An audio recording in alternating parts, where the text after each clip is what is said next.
బేగానీ షాదేమే అబ్దుల్లా దివానా అని ఉర్దూలో ఒక సేయింగ్ ఉంది. దాన్ని తెలుగులోకి సింపుల్ గా మన భాషలో మనం మాడుకునే సామెత ఏంది అంటే ఊర్లో పెళ్లి కుక్కల హడావిడి. ఇది వినడానికి కొంచెం హార్ష్గా ఉండొచ్చు, కానీ ఇవాళ పాకిస్తాన్ ఏదైతే చేసిందో భారతదేశానికి, అట్లీస్ట్ ఏదైతే చేద్దాం అనుకుంటుందో దానికి కరెక్ట్ గా పర్ఫెక్ట్ గా సింక్ అయ్యేది. ఇన్ఫాక్ట్ హిందీది అదేంటిది, జరుగుతున్న సమస్యతో మనకి ఎటువంటి ఇబ్బంది లేదు, కానీ మనం వేలు పెట్టి కిలికేయాలి.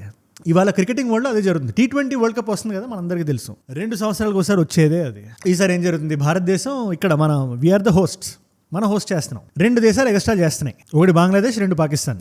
పాకిస్తాన్ దగ్గర మనం తర్వాత వద్దాం. ఫస్ట్ బంగ్లాదేశ్ ఏం చేసింది, మేము బాయ్కౌట్ చేస్తాం, మాకు సమస్య లేదు, మాకు ఇక్కడ సెక్యూరిటీ లేదంటే దుబ్బేయండి అని చెప్పి బంగ్లాదేశ్ ప్లేస్తో స్కాట్లాండ్కి ఇచ్చాం ఆ ప్లేస్ని. కానీ ఇక్కడ బంగ్లాదేశ్ ఏం చేసింది, టోర్నమెంట్ మొత్తాన్ని బాయ్కౌట్ చేసింది. Bangladesh has clearly chosen politics over cricket at this point of time, boycotting the T20 World Cup despite the ICC security assurances. Now, సరే అది ఆడితే గెలుస్తుందో లేదా తర్వాత మాట, కానీ ఇంటర్నేషనల్ కమ్యూనిటీలో పరుగు పోతుంది. It have to face it's consequences. అది ఫైన్ల రూపంలోనో లేకపోతే ర్యాంకింగ్ విషయంలో ఎక్కడో జరుగుతుంది. సరే ఇప్పుడు పాకిస్తాన్ విషయానికి వద్దాం మనం. భారతదేశం మేము రాం. ఈ గ్రూప్ స్టేజ్ మ్యాచ్లు ఉంటాయి. ఒక గ్రూప్లో ఈసారి భారతదేశం ఉంది, Namibia, New Zealand, USA, Pakistan. So ఈ గ్రూప్ స్టేజ్ మ్యాచ్లు జరుగుతుంటాయి కదా, అందులో 15వ తేదీన భారతదేశానికి పాకిస్తాన్కి మ్యాచ్ ఉంది. ఇప్పుడు ఈ మ్యాచ్కి రావడానికి మాకు ఇష్టం లేదంటే సర్లే ఈ దిక్కుమాలని మన దేశానికి రావడం ఎందుకని చెప్పి మనం శ్రీలంకకి షిఫ్ట్ చేసాం. మనం శ్రీలంకలో పెట్టుకోమన్నాం. 15వ ఫిబ్రవరి శ్రీలంకలో మ్యాచ్ కూడా జరుగుతుంది. ఇప్పుడు మోసిన్ నక్వీ అని చెప్పి పాకిస్తాన్ క్రికెట్ బోర్డ్ చైర్మన్, అదే లాస్ట్ ఇయర్ ఏషియా కప్లో కప్ వేసుకొని వెళ్ళిపోయాడు కదా ఆ వ్యక్తి, నోటితులు చాలా ఎక్కువ. అండ్ పాకిస్తాన్ గవర్నమెంట్ ఈ వ్యక్తి కలిసి PCB, పాకిస్తాన్ క్రికెట్ బోర్డు, ఇద్దరు కలిసి ఒక వైవిధ్యభరితమైన డెసిషన్కి వచ్చారు వాళ్ళు. మీరు నమ్మరు, ఇది పాకిస్తాన్ సమస్య కాదు. బంగ్లాదేశ్ అంటే అడిగింది మనకి చాలా జెన్యూన్ గా ఉందంట. ఏది బంగ్లాదేశ్ భారతదేశానికి వచ్చి ఆడదు అంటే మనం వేరే దేశాల్లో పెట్టుకోవాలంటే న్యూట్రల్ వెన్యూస్ లో, ఈ UAE, శ్రీలంక లాంటి దేశాల్లో. సరే నిన్న పాకిస్తాన్ వచ్చింది, ఇవాళ బంగ్లాదేశ్ వచ్చింది, రేపు ఇంకో గొట్టంగాడు వస్తాడు, మాకు వేరే దేశంలో కావాలంటాడు. అలా పెట్టుకుంటూ పోతే ఇవాళ ఇంత హైప్ భారతదేశం మీద ఎందుకు ఉంది? ఇన్ఫాక్ట్ మన దేశంలో ఈ వరల్డ్ కప్ జరుగుతుంది కాబట్టి ఒక హైప్ ఉంది. ఇదే మ్యాచ్ సౌత్ ఆఫ్రికాలో జరిగితేనో పాకిస్తాన్లో జరిగితేనో అంత హైప్ ఉంటుందా? మీరే చెప్పండి. మనం దానికి ఒప్పుకోవాలా? మనం ఒప్పుకోకపోయేసరికి బంగ్లాదేశ్ మనం ఒప్పుకోలేదు కాబట్టి రేపు పొద్దున్న మాకు కూడా భారతదేశం ఒప్పుకోకపోవచ్చేమో, రీజనబుల్ డిమాండ్స్ మేము అడిగినా కూడా వాళ్ళు కాదనొచ్చేమో అని చెప్పి మోసిన్ నక్వీ ఆ పర్టికులర్ రీజన్ని ముందు పెట్టి, లేదు ఆ సింగిల్ మ్యాచ్ ఏదైతే ఉందో ఆ సింగులర్ మ్యాచ్ మేము బాయ్కౌట్ చేస్తాం, టోర్నమెంట్ మొత్తం ఆడతాం, మేము అన్ని మ్యాచ్లు ఆడతాం, ఏదైతే భారతదేశంతో ఆడే మ్యాచ్ ఉందో అది మాకు ఇష్టం లేదు ఆడడం అంటే. To boycott the T20 World Cup 2026 group stage match against Team India. ఆడితే ఎవడు గెలుస్తాడో అందరికీ తెలుసు. సెకండ్ పాయింట్, ఓడిపోతారని వాళ్ళకి కూడా తెలుసు. థర్డ్ పాయింట్, గెలుస్తారని మనకు కూడా తెలుసు. మరి ఇన్ని పాయింట్లు ఉన్నాయి కదా అని చెప్పి వాళ్ళు బాయ్కౌట్ చేస్తారనేసరికి ఇది టోర్నమెంట్, ఇది గ్లోబల్ టోర్నమెంట్ డెకోరమ్ని ఇది ఖరాబ్ చేస్తుంది. This is not the way you behave అన్నట్టు ICC ఒక లెటర్ని కూడా రిలీజ్ చేసింది పాకిస్తాన్కి. దాంట్లో మెయిన్ పాయింట్స్ ఒకసారి మనం చూద్దాం. మనం does not fit with the fundamental idea of global tournaments. ప్రతి ఒక్క టీం ఈక్వల్ టర్మ్స్ లో ఆడాలి, స్కెడ్యూల్ ఫిక్చర్స్ ని ఫాలో అవ్వాలి, ఫెయిర్నెస్ ఉండాలి, కాంపిటేటివ్నెస్ ఉండాలి, అన్నిటికన్నా ముఖ్యంగా స్పోర్టింగ్ ఇంటిగ్రిటీ ఉండాలి. ఇది మనం రాసాం. మనం ఎటువంటి ఫైన్ వేస్తాం, ఏం చేస్తాం, జరిమానా వాళ్ళు ఎలా విధిస్తారు అదంతా తర్వాత విషయం. అది మనం ప్రస్తుతానికి ఇంకా బెదిరించలేదు, ఎందుకంటే వాళ్ళకి ఇంకా ఛాన్స్ ఉంది రిడీమ్ అవ్వడానికి, లేదు మేము ఆడతామని చెప్పడానికి. కానీ ప్రస్తుతానికి మనం చిన్న మెసేజ్ మనం ఒకటి పంపించాం. మనం పాకిస్తాన్ ఎలా రియాక్ట్ అవుతుందో చూడాలి. కానీ జనరల్గా అందరికీ క్రికెట్ చూసే వాళ్ళందరికీ ఒక ఐడియా ఉండే ఉంటుంది, ఈ రూల్స్ ఎట్లా ఫాలో అవుతారు, ఏంది, ఒక పర్టికులర్ టీం మ్యాచ్ ఆడకపోతే ఏంటి దాని పర్యవసానాలు అని. తెలియని వాళ్ళకి మాత్రం చెప్తాను, ప్రతి మ్యాచ్ ఏ టీం గెలిస్తే ఆ టీంకి 2 పాయింట్లు వస్తాయి కదా. సపోజ్ ఈ 15th జరిగే మ్యాచ్ భారతదేశం పాకిస్తాన్ ఆడలేదు అనుకోండి, ఆటోమేటిక్గా భారతదేశం 2 పాయింట్స్ వస్తే పాకిస్తాన్కి 0 పాయింట్స్ ఉంటాయి. అది ఎనీవేస్ ఆడిన అవే పాయింట్లు ఉంటాయి, కానీ రన్ రేట్ ఏదైతే ఉందో అది ఎఫెక్ట్ అవ్వదు. అండ్ పాకిస్తాన్ కూడా తెలుసు, మొత్తం టోర్నమెంట్ మొత్తాన్ని బాయ్కౌట్ చేస్తే ఏదైతే రెవెన్యూ పాకిస్తాన్కి వచ్చేది ఉందో, వచ్చే డబ్బులే తక్కువ. బ్రాడ్కాస్టింగ్ షేర్ అని చెప్పి వాళ్ళు పాకిస్తాన్లో వాళ్ళు ప్లే చేసుకోవడానికి ఆ మ్యాచ్ని, ఈ స్పాన్సర్షిప్లు, గ్రాంట్లు గట్రా వచ్చేవి ఆగిపోతాయి. సో మొత్తం టోర్నమెంట్ వాళ్ళు బాయ్కౌట్ చేయలేరు. ప్లస్ ర్యాంకింగ్స్ ఏవైతే ఉంటాయి, ఆల్రెడీ ఒక వెంటిలేటర్ మీద ఉంది పాకిస్తాన్ ర్యాంకింగ్ ఏదైతే ఉందో. ఇలాంటి స్టేజ్లో మొత్తం T20 వరల్డ్ కప్ మొత్తాన్ని వాళ్ళు బ్లాక్ చేస్తే, బాయ్కౌట్ చేస్తే వాళ్ళ ర్యాంకింగ్ కింద పడే అవకాశం కూడా ఉంది. అది కూడా వాళ్ళ మైండ్లో ఉంటుంది ఖచ్చితంగా. సో ఎక్కడో మిడిల్ పాత్ పట్టుకుందాం. మన లీడర్షిప్ ఏదైతే ఉందో కొంచెం స్ట్రాంగ్గా ఉందని చెప్పి చిన్న మెసేజ్ అవుతుంది, ముఖ్యంగా యూఎస్కి. ఒక్క మ్యాచ్ మనం బాయ్కౌట్ చేసి కాలర్ ఎగరేసేద్దాం అంటే, సరే ఈ మ్యాచ్ ఫర్ ఎగ్జాంపుల్ ఈ మ్యాచ్ మాత్రం ఓడిపోతారు, తర్వాత వేరే టీమ్స్తో జరిగే మ్యాచ్లు ఉంటాయి, USA, నమీబియా, న్యూజిలాండ్ ఇలాంటి టీమ్స్తో. వాళ్ళతో కర్మకాలి గెలిచి వీళ్ళు కానీ సెమీఫైనల్స్కి వస్తే అప్పుడు భారతదేశంతో సెమీఫైనల్స్ ఉందనుకోండి, అది చాలా తక్కువ ఛాన్స్, 0.0001%. బట్ అది ఉంటే ఆ మ్యాచ్ని కూడా ఇలాగే బాయ్కౌట్ చేస్తారా అంటే, ఇది ఇప్పటికీ అంటే ఈ పర్టికులర్ ఈ థాట్లెస్ యాక్ట్ ఏదైతే ఉందో అది పాకిస్తాన్ ఏం సర్వ్ చేసినా కూడా నాకు అర్థం కావట్లేదు. బట్ ఈ బురద కొటేషన్ అది తీసుకుంది పాకిస్తాన్ ప్రస్తుతానికి, బయటకు అయితే చెప్పింది. అండ్ నాకు తెలిసి మనం ఒక్కటే రీజన్, పాకిస్తాన్ సైడ్ నుంచి వాడు ఏమనుకుంటున్నాడని చెప్పి మనం ఒక చిన్న అంచనా వేస్తే నాకు ఒకటే కనబడుతుంది రీజన్.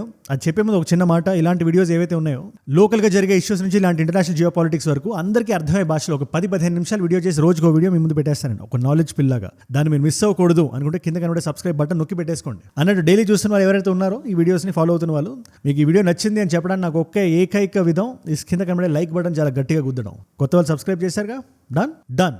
ఎనీవేస్, ఆ రీజన్ ఏంటంటే ఐసీసీ అనే ఒక బాడీని ఇంటర్నేషనల్గా కొంచెం బదనాం చేసి వీళ్ళు ఫేర్ కాదు, ఎవరైనా ఏదైనా అడిగితే ఆ టీంని పట్టించుకోరు, యుద్ధ ప్రాతిపదికన చూస్తుంటారని చెప్పి ఒక చిన్న నెరేటివ్ వార్ఫేర్ని పుష్ చేయడానికి చూస్తున్నట్లయితే ఎవరికైనా అనిపించడం సర్వసాధారణ సహజం అది. And it's not fair. ఆడితే దమ్ముంటే ఆడండి, గెలవండి. ఫస్ట్ ఆఫ్ ఆల్ ఈ గేమ్ ఇట్లాంటి ఇండియా పాకిస్తాన్ మ్యాచ్ మనం ఆడడమే కరెక్ట్ కాదని చెప్పి చాలా మంది చెప్తున్నారు, most of the geo political analysts. ఎందుకు ఆపరేషన్ సింధూర్ జరిగిన తర్వాత, మత ప్రాతిపదికన ఉగ్రవాదుల్ని బార్డర్ దాటించి టూరిస్టులను చంపించిన తర్వాత, ఇంత రచ్చ జరిగిన తర్వాత మనం ఒక స్పోర్టింగ్ ఈవెంట్ ఆడొచ్చా ఆడకూడదా అని చెప్పి చాలా డిస్కషన్ నడిచింది. అండ్ మీరు న్యూట్రల్గా ఆలోచించినా కూడా ఇట్స్ నాట్ ఫేర్. ఆ చనిపోయిన వాళ్ళ కుటుంబాలు, ఆ టూరిస్టులు, మన భారతీయులు, ఆ జవాన్లు, వీళ్ళందరి పాయింట్ ఆఫ్ వ్యూలో ఒకసారి ఆలోచిస్తే కరెక్టే అనిపిస్తుంది. బట్ స్టిల్ ఓకే, స్పోర్టింగ్ మెంటాలిటీని మన మైండ్లో పెట్టుకొని ఏదైతే మనకి ఫ్యూచర్లో వచ్చే ఆపర్చునిటీస్ దీనివల్ల ఆగకూడదు, అది కామన్వెల్త్ గేమ్స్ని హోస్ట్ చేయడం అని ఏదైనా అని చెప్పి మనం కొంచెం ఒక అడుగు వెనక్కేసి సరే ఆడతాం అని మనం చెప్పిన తర్వాత, ఆడిన మ్యాచెస్లో కూడా ఇలాంటి ఎక్స్ట్రాలు చేయడం, జట్లు పడిపోయినట్టు యాక్టింగ్లు చేయడం మీరు చూసే ఉంటారు ఆ మ్యాచెస్లో. ఏషియా కప్ అనుకుంటుంది. దాని తర్వాత ఈ పీసీబీ గాడు మాకెందుకు ఇవ్వాలి కప్పు, మేము తీసుకోమని మనం సింపుల్గా చాలా చాలా కూల్గా చెప్పాం మనం. యాజ్ టీమ్ కూడా మనం చెప్పాం మనం. దానికి ఆ కప్పే మనకి ఇవ్వకుండా ఆ కప్ని పెట్టుకొని వెళ్ళిపోవడం, ఇదంతా చూసిన తర్వాత దీన్ని కూడా సహించి world cup T20 world cup మ్యాచ్లో ఒక మ్యాచ్ వాళ్ళు అడిగారని చెప్పి మనం శ్రీలంకలో మ్యాచ్ని హోస్ట్ చేస్తుంటే, ఆ లొకేషన్ షిఫ్ట్ చేస్తే అక్కడ కూడా మేము వచ్చాడం భారతదేశంతో అంటే మనం ఏమనాలి, ఏం చేయాలి, ఒక్కసారి మిమ్మల్ని అడుగుతున్నాను నేను, మీ ఊహకు వదిలేస్తున్నాను నేను. And this is the current situation right now. ICC ఎలాంటి చర్యలు తీసుకుంటే ఐసీసీ చేతిలో ఉండే పవర్స్తో మీరు కరెక్ట్ అని మీరు అనుకుంటున్నారు? Let me know down in the comments. And వీళ్ళని జస్ట్ అట్లా చూస్తూ ఊరుకునేది కూడా కాదు ఇది. అందుకే దీన్ని ఒకసారి మనం లింక్ చేసి చూద్దాం. మనం సరే స్పోర్ట్స్ మనం పక్కన పెట్టి ఇండియా పాకిస్తాన్ని మనం ఒకసారి మనం చూస్తే, నిన్న నిర్మలా సీతారామన్ గారు మాట్లాడినప్పుడు 86 మినిట్ స్పీచ్ అది. అందులో డిఫెన్స్ మీద పెద్దగా మాటలు రాలా, అంటే సింపుల్గా ఆవిడ మాట్లాడేసి వెళ్ళిపోయారు. దాని తర్వాత ఏదైతే మనకి డాక్యుమెంటేషన్లో వచ్చిందో ఇన్ టర్మ్స్ ఆఫ్ బడ్జెట్, అందులో డిఫెన్స్ సెగ్మెంట్కి మనం వెళ్తే మనకు వెరీ ఇంట్రెస్టింగ్ చేంజ్ ఒకటి కనబడుతుంది. 15% జంప్ మనం చూసాం, 15% డిఫెన్స్ స్పెండింగ్లో. అగైన్ దీంట్లో కూడా రెవెన్యూ స్పెండింగ్ ఉంటుంది, క్యాపిటల్ స్పెండింగ్ ఉంటుంది. నిన్నటి వీడియోలో మనం ఆడుకున్నాం కదా, రెవెన్యూ స్పెండింగ్ ఏంటి, క్యాపిటల్ ఎక్స్పెండిచర్ ఏంటి అంటే, రెవెన్యూ మనకి ఇచ్చే జీతాలు కానీ పెన్షన్లు కానీ సస్టైన్ అవ్వడానికి ఆ బోనస్లు గట్రా ఏవైతే ఉంటాయో రెవెన్యూ అది. దానివల్ల మనం ప్రాఫిట్స్ చూడం, మనం వారి ఎదుగుదల మనం చూడం. బట్ అది ఉండాలి ఖచ్చితంగా, దట్ ఈస్ రిక్వైర్డ్. దాన్ని ఎవరు కాదనట్లే, డిస్కౌంట్ ఇవ్వట్లేదు. అది కాకుండా క్యాపిటల్ ఎక్స్పెండిచర్ ఏదైతే ఉందో దాంట్లో ఎంతవరకు జంప్ మనం చూసాం అనేది ఇక్కడ చాలా ఇంపార్టెంట్. దాంతో మనం డిఫెన్స్ ఎక్విప్మెంట్ మనం కొంటాం, R&Dలో స్పెండ్ చేస్తాం. బెటర్ ఎక్విప్మెంట్ అంటే బెటర్ రెడీనెస్. ఎందుకంటే ఈ రోజున యుద్ధం అంటే 40 రోజులు, 50 రోజులు, 60 రోజులు జరగదు, చాలా షార్ట్ స్పాన్ ఆఫ్ టైంలో జరుగుతుంది. ఆ టైంలో మనం కొట్టాల్సినంత కొట్టాలి. అది ఎట్లా కొట్టాలంటే దెబ్బకి మళ్ళీ తిరిగి చూడాలంటే భయం వేయాలి. And that's what happened. Last financial year మనం చూసుకుంటే 25-26కి మన spending is around 6.8 lakh crore. అదే ఈ సంవత్సరం చూసుకుంటే 1 lakh కోట్లు పెరిగింది, సుమారు 7.85 lakh crore. ఇది డాక్యుమెంటేషన్లో ఉంది. దీని పర్యవసానాలు అంటే అగైన్ మన క్యాపిటల్లో ఏంటి అంటే 7.8లో 2.25 lakh crore ఎంతో ఉంది మనకి. అగైన్ నంబర్స్ కొంచెం అటు ఇటు అవ్వచ్చు, బట్ నాకు గుర్తున్నంత వరకు 2.2 or 2.3 lakh crore ఎంతో ఉంది. ఇది కూడా తక్కువే కదా అంటే మనం కంపేర్ టు రెవెన్యూ ఎక్స్పెండిచర్. మనం లాస్ట్ ఇయర్ నుంచి ఎక్కడ జంప్ అయిందో మనం చూడాలి. రెవెన్యూ పర్సెంటేజ్లో జంప్ తక్కువ, క్యాపిటల్ ఎక్స్పెండిచర్ ఏదైతే ఉంటుందో ఈ డిఫెన్స్ ఎక్విప్మెంట్, ఈ ఇండిజినియస్ R&D వీటిలో మన స్పెండింగ్ చాలా పెరిగింది, 28% పెరిగింది. అల్టిమేట్గా మన US లాంటి దేశాలతో మనం కంపేర్ చేసుకుంటే ఇంకా చాలా తక్కువ ఉంది. ఏ దేశానికైనా మినిమం 2% డిఫెన్స్ ఎక్స్పెండిచర్ ఉంటుందని చెప్పి ఒక అంచనా. అది లాస్ట్ ఇయర్ వరకు మనం ఆ టార్గెట్ కూడా మనం రీచ్ అవ్వలేదు. మనం 1.9% ఎంతో ఉంది. అంటే జస్ట్ మనం బార్డర్ దగ్గర ఉన్నాం. ఇంత స్పెండ్ చేసిన తర్వాత కూడా ఆ బార్డర్ దగ్గర ఉంటేనే పాకిస్తాన్ తుక్కు రేగొట్టాం మనం. జస్ట్ ఇమాజిన్, అమెరికా ప్రవేశపెట్టినట్టు 1.5 trillion అంత ఎక్కువ ఉండకూడదు. That's like too much. అది ఉన్మాదం. అది ట్రంప్ గారు ఏదైతే చెప్తున్నారో $1.5 trillion అది 50% జంప్ చూసింది US డిఫెన్స్ బడ్జెట్. లేదు మాకు ఆఫ్ఘనిస్తాన్లో మాకు పని ఏంటి, పలానా నేటో కంట్రీస్తో మాకు పని ఏంటి, యూరోపియన్ కంట్రీస్కి రష్యాకి గొడవ అవుతుంటే దాంట్లో మేమేందుకు డబ్బులు పెట్టాలని చెప్పి డీజేటీ గారు అంటుంటారు. బట్ మరి డబ్బులంతా మరి ఎక్కడ స్పెండ్ చేస్తారో ఆయన ప్లాన్లో ఏముందో మనకి ఇంకా తెలియదు. ఆయనకి ఇంకా 3 ఏళ్ళు ఉన్నాయనే విషయాన్ని మీకు గుర్తు చేస్తున్నాను అంతే. ఎనీవేస్, అందులో రెవెన్యూ ఎక్స్పెండిచర్ మనకి ఈ సంవత్సరం డిఫెన్స్ బడ్జెట్లో 5.5 lakh crores, 1.7 lakh crores ఏమో పెన్షన్లకి. ఇదంతా ఎక్కడికి వెళ్తుంది? సరే డబ్బులు పెంచే కదా, ఒక సగటు వ్యక్తికి ఏంటి దీనివల్ల లాభం? డిఫెన్స్ ఎక్విప్మెంట్ మీద స్పెండ్ చేస్తే అంటే first of all it's security. నేను ఓన్లీ డిఫెన్స్ గురించి మాత్రమే మాట్లాడతాను. ఎక్కడ స్పెండ్ అవుతుంది అంటే సింపుల్ ఎగ్జాంపుల్ చెప్తాను నేను. మనకి ఏదైతే ఫర్ ఎయిర్ ఫోర్స్ మనం మనం తీసుకుందాం ఎగ్జాంపుల్. 41 స్క్వాడ్రన్స్ ఉండాలని చెప్పి మనకి అది పెట్టుకున్నాం మనం. ప్రస్తుతానికి 32 మాత్రమే ఉన్నాయి. మిగిలిన ఫైటర్ జెట్స్ మనం కొనాలా? అందులో 4.5 జనరేషన్స్ రఫేల్ జెట్స్ మనం చాలా కొందాం అనుకుంటున్నాం మనం. పచ్చిగా నంబర్ చెప్పాల్సి వస్తే 114 రఫేల్ జెట్స్ ఫ్రాన్స్ నుంచి. అది కాకుండా 5th జనరేషన్ జెట్స్ ఉంటాయి, సుఖోయ్ 57s ఇవన్నీ. అఫ్ కోర్స్ ఈ అమెరికన్ జెట్స్ మనం కొనట్లేదు అనుకోండి, బట్ రష్యా నుంచి మనం తెప్పించుకోవాలి. అండ్ ఈ రఫేల్ జెట్స్ కూడా మన మ్యానుఫ్యాక్చరింగ్ సెగ్మెంట్స్ మొత్తం ఇండియాలోనే మనం ప్లాన్స్ పెడుతున్నట్టు మనం ప్లాన్ చేస్తున్నాం మనం. ఇక్కడ మనం ఒక మ్యానుఫ్యాక్చరింగ్ బూస్ట్ ఇవ్వాలని చెప్పి. అది కాకుండా ఇండిజినియస్ ఎక్విప్మెంట్ ఏదైతే ఉందో AMCAలు గట్రా వాటి మీద పుష్ వెళ్తుంది, వాటి మీద కూడా బడ్జెట్ వెళ్తుంది. చెప్పాను కదా, ఎక్కువ సామాన్లు ఎక్కువ ఎక్విప్మెంట్ ఎందుకు ఉండాలంటే ఇది 40 రోజులు 50 రోజులు జరిగే యుద్ధాలు కాదు ఇవి. Short span of time impact ఎప్పుడు వచ్చా అన్నది కాదు, దిగాల్సింది దిగిందా లేదా అనేది 2026 యుద్ధ ధర్మం అది. నెక్స్ట్ మన నేవీ చూసినా కూడా వీఆర్ ఇంప్రూవింగ్, ఫ్లీట్ ఎక్కువ కొంటాం. అది మళ్ళీ పాకిస్తాన్ కానీ మీరు అనుకోకండి, పాకిస్తాన్తో కంపేర్ చేస్తే మనం ఆల్రెడీ నేవీలో చాలా బెటర్ ఉన్నాం మనం. బట్ ఇక్కడ ఇబ్బంది వచ్చి చైనాతో. We always keep talking about 2 front war. And చైనాని ఎప్పుడు మనం చాలా జాగ్రత్తగా చూస్తూనే ఉండాలి. They are very very clever. And నేవీకి సంబంధించి వాళ్ళు మనకన్నా చాలా సుపీరియర్గా ఉన్నారు. ఆ లెవెల్కి మనం రీచ్ అవ్వలేకపోవచ్చేమో కానీ అట్లీస్ట్ ఆ స్టెప్స్, ఆ స్ట్రైడ్స్ మనం తీసుకోవాలి కదా ఇప్పుడు అని. ఆర్మీకి సంబంధించి కూడా లైట్ కాంబాట్ హెలికాప్టర్లు గట్రా plus integrated air defence systems మన రష్యా నుంచి అయినా మన 5th gen S-500 మనం కొనాలన్నా కూడా ఆ బడ్జెట్ అంతా ఈ బడ్జెట్ నుంచే వెళ్తుంది. అక్కడ మనం ఇంప్రూవ్ చేసాం. ఇన్ఫాక్ట్ నిర్మలా సీతారామన్ గారు చెప్పిన అదర్ పాయింట్స్ కూడా మనం చూసుకుంటే ఒక 5 కేటగిరీస్ గురించి ఆవిడ మాట్లాడారు. అందులో మన ఆంధ్రప్రదేశ్ కూడా ఉంది. మీరు సరిగ్గా అబ్జర్వ్ చేస్తే ఏ దేశానికైనా చాలా ఇంపార్టెంట్ విషయం is rare earth minerals. There are bunch of minerals అవి. వాటి గురించి మనం అంతగా మాడుకోం కానీ మన జీవితాలు దాని చుట్టూనే డిపెండ్ అయి ఉంటాయి. ఎలక్ట్రిక్ కార్స్ నుంచి విండ్, న్యూక్లియర్, ఈ పవర్స్ వరకు సామాన్లు చేయడానికి కావాల్సిన మినరల్స్ ఉంటాయి కదా, అవే రేర్ ఎర్త్ మినరల్స్. ఇవి ఓన్లీ వీటిలో చైనా చాలా ఫోర్ ఫ్రంట్లో ఉంటుంది, చాలా బలంగా ఉంటుంది. ఎందుకు? చైనాలో ఎక్కువ ఉన్నాయని కాదు, చైనా ముందు నుంచే రీసెర్చ్ చేసింది, ప్రాసెస్ చేసింది, R&D చేసింది, మైనింగ్ చేసింది. సింపుల్గా చెప్పాలంటే మనం చేయాల్సింది మనకన్నా ముందే చేసి అక్కడ కూర్చుంది థ్రోన్ మీద. ఇవాళ మనం ఇమీడియట్గా మనం చేయాల్సింది ఏంటి? ఫస్ట్ ఆఫ్ ఆల్ ఆ చైనీస్ రేర్ ఎర్త్ మినరల్స్ మీద డిపెండెన్స్ తగ్గించి మన దేశంలో ఎక్కడెక్కడ ఉన్నాయి, for example AP, Kerala, Tamil Nadu, Orissa, ఇక్కడ ఎక్కువ ఉంటుంది కాబట్టి అక్కడ మనం యూనిట్స్ పెట్టి రీసెర్చ్ స్టార్ట్ చేసి మైనింగ్ మొదలుపెట్టి దాని మీద ఒక బడ్జెట్ పెట్టి మనం ఒక పుష్ చేస్తున్నాం మనం. We now propose to support the mineral-rich states of Odisha, Kerala, Andhra Pradesh and Tamil Nadu. Again మనం ముందుకెళ్ళాలంటే ప్రోయాక్టివ్గా ఉండాలి. ఏ రంగంలో అయినా మీరు గుర్తుపెట్టుకోండి, మీ కెరియర్స్లో కూడా చాలా ఇంపార్టెంట్. మీరు ముందుకెళ్ళాలంటే యూ నీడ్ బి ప్రోయాక్టివ్. ముందు రాబోయే థ్రెట్ని ముందే మన మైండ్లో పెట్టుకొని దానికి అనుసంధానంగా వర్క్ చేయాలి. నెక్స్ట్ సెమీ కండక్టర్స్, దాంట్లో కూడా చాలా పెద్ద పుష్ వచ్చింది, 40,000 కోట్ల పుష్ అది. అండ్ ఈ సెమీ కండక్టర్స్ రేస్లో ఆల్రెడీ US, చైనా చాలా స్ట్రాంగ్గా లాక్ అయి ఉన్నాయి. చిప్ వార్ అనుకుంటా ఆ పుస్తకం ఒకటి ఉంటుంది, chip war, I think it's chip war ఉంది. దాని పేరు టక్కని గుర్తురాట్లేదు, but I read that book. ఒకసారి మీరు ఎవరైనా బుక్ రీడర్స్ ఉంటే ఆ బుక్ చదవండి ఒకసారి, మీకు అర్థమవుతుంది ఇవాళ సెమీ కండక్టర్ చిప్స్ ఎంత ఇంపార్టెంట్ అయిపోయినాయో. అందుకని దాని గురించి కూడా వీఆర్ డూయింగ్ అవర్ బిట్. మూడోది AI. ఇన్ఫాక్ట్ AI గురించి 11 సార్లు ప్రస్తావన వచ్చింది ఈ 86 నిమిషాల డిఫెన్స్ బడ్జెట్ స్పీచ్లో. The committee will prioritize areas to optimize the potential for growth, employment and exports. They will also assess the impact of emerging technologies, including AI, on jobs and skill requirements and propose measures thereof. 11 సార్లు ఇప్పటిదాకా అన్ని number of times ఎప్పుడు రాలేదు. And AI అంత important కూడా. AIని మన దేశంలో మనం చేయడానికి కానీ, ఇండిజినియస్గా మనం డెవలప్ చేయడానికి కానీ మనం సబ్సిడైజ్ చేయాలి మన గవర్నమెంట్. ఆ వైపుగానే వెళ్తున్నట్టు ఒక డిస్కషన్ స్టార్ట్ అయింది.